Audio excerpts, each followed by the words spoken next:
All right, I'm going to talk a little bit about the custom screen doors that we made for our screen-in porch when we screened it in. I wanted custom for a couple reasons. One, for aesthetic, and two, for practicality, getting big objects in and out. If you need to move things in and out, you can open up the other door. Also, it gives you that sort of wider entryway look. Looks a little bit more custom. And also, we opted to go with 8-foot tall doors here, which are typically a custom option. You can't get an 8-foot tall screen door at a big box store. Usually you're going to have to custom order that from someone. So I custom made those myself. And it was they're pretty simple and easy to make. And this is a 5-foot wide, staircase that goes up to the porch. I've got my stainless steel cables here. I made these out of a cedar, just a cedar 2x4s that I got from Lowe's. But what was crazy is these 2x4s that I got from Lowe's that were cedar were actually 1 1/4 inches thick, not 1.5 inches thick. And they were like 3 1/4 inches wide, not 3.5 inches wide. So what I actually did is I ripped them down a little bit. Or did I rip them down? I don't remember if I did or not. I don't think I ripped them, actually. And I opted to go with cedar because it is a lighter weight wood. It's not as dense. Plus, if you were to use like pressure treated lumber, it's very heavy. And also the pressure treated stuff, as it dries out, it gets super wonky, versus the cedar is already, kiln dried out. It's going to stay pretty straight and true.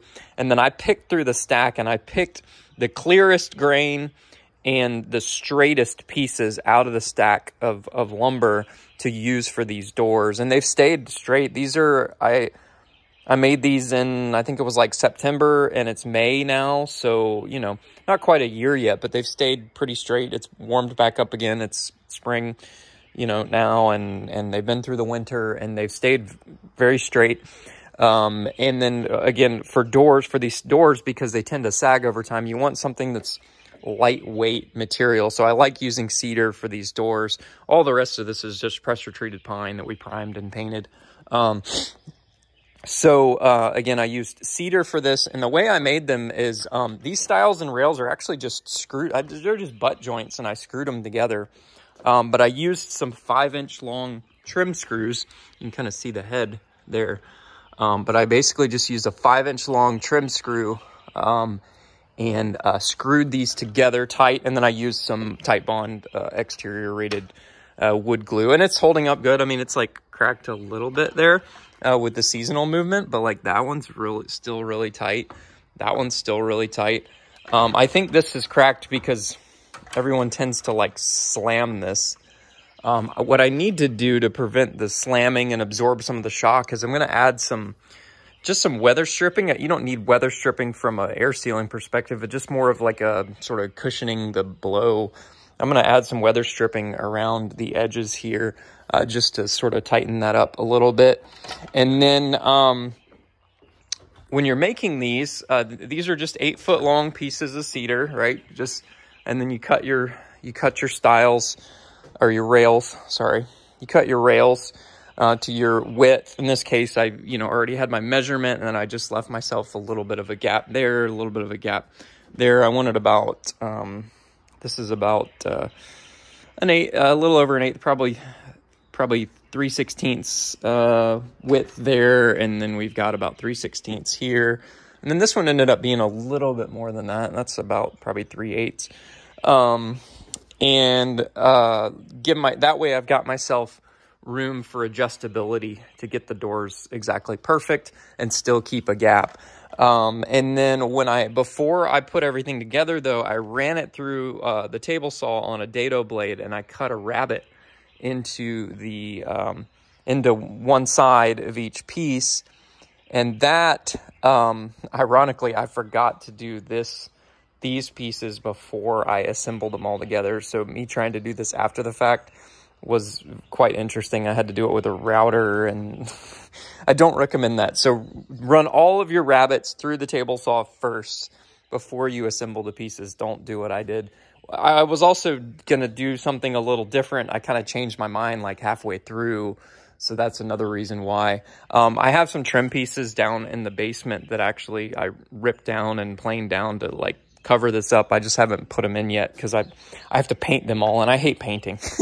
Painting is one thing I despise, so I have to like paint all these little pieces and then apply them. So I still have yet to apply them to the doors, and they'll cover up this screen here. The rest of our porch, we did the screen tight system, but this, I just opted to staple it because, I mean, honestly, if you have to change it out, it's not a huge deal. Again, these little, I'm just going to, when I put these trim pieces on, I'm just going to shoot them on with some, like a pin nailer probably, just so that they're easily removable in the future. So also what I did with these is I went on Amazon and I got some stainless steel hardware. So these are, I got lucky there because this little groove actually fit perfectly right where I needed it to be between the deck boards. So that actually slides down into there to latch that. And then there's another latch at the top. And again, it rattles around. I need to put that weather stripping. That'll keep it a little bit tighter so it'll rattle less. But I got stainless steel hinges. Those are the spring-loaded screen door hinges. And I recommend these over the other metal ones that you can buy at a big box store. Tend to rust over time, and they rust pretty quickly. They did at my old house. They rusted out pretty quickly, and then I swapped them out to the plastic spring-loaded ones made by Larson. And I also do not recommend those because, oh my gosh, they squeak. No matter how much lubricant you put on them, they just squeak, and it's annoying. So these stainless ones are actually much nicer. I got them off Amazon. I'll try to find the link and share it. And then I got these little latches off of Amazon as well. Everything's on Amazon nowadays. I also got this storm door hinge off of Amazon, and it's got a knob on the front, and it's black to match all the rest of our hardware on our house. And it's got a little latching mechanism, so I had to, basically just drill this out with I used a Forstner bit and just drilled a hole this way, and then you take the Forstner bit and you drill the same diameter hole this way. And this all mounts on, and this even this locks too. It has a lock on it and a little striker. So that's my take on custom screen doors. Looks way better, and I need to also make an astragal piece to cover up that gap, and also that astragal also keeps the door from going past the face of the other door. But that's on my to-do list. I have a piece of cedar down in the basement, but I've got to rip it, and then I've got to plane it down, and I got other projects to do, and this is working good for now. So, but anyways, I think this looks way better than doing like an off-the-shelf door at a big box store. And then we also, I primed it with 2 coats of primer. After I got everything done, I sanded it all down really smooth, and then painted it with 2 coats of primer. And then I put 3 coats of paint and use the same Sherwin-Williams semi-gloss, or Sherwin-Williams gloss that we used on all of our other doors. This is called Krypton is the name of this color. And I just painted it so that it would match the other doors on the house. So hope this helps somebody out. Let me know. Just shoot me a message if you want any more tips. But again, it's pretty straightforward. I mean, these are just 8-foot pieces. I think I maybe ripped like 1/4 of an inch off of them. And then you just cut your rails there to whatever width you need to. You just got to do the math and figure out your width. And then those are I just did butt joints and 5-inch long trim screws to put them together, and they're holding up great. And then tight bond exterior grade wood glue, and they're holding up great so far. So hope this helps somebody. Talk to you later.